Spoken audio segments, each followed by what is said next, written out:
Welcome to Helpful Solutions. In this video, we will discuss how to turn on typewriter keyboard. Let's dive in. For traditional typewriters, find the power switch. Look for the switch usually located on the back or side. Turn it on. Flip the switch to the on position to start the machine. For modern Bluetooth or wireless typewriter keyboards, Step 1. Locate the power switch, typically found on the back or side of the keyboard. Step 2. Insert batteries if needed.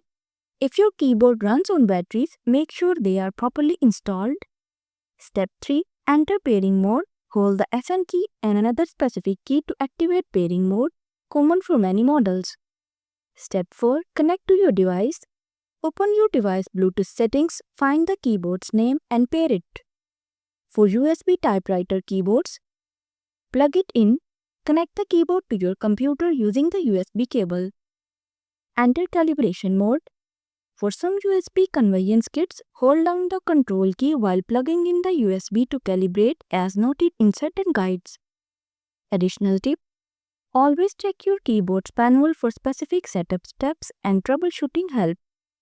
And there you have it. If you found my video helpful, please like, share and subscribe to my channel for more practical tips. Thanks for watching.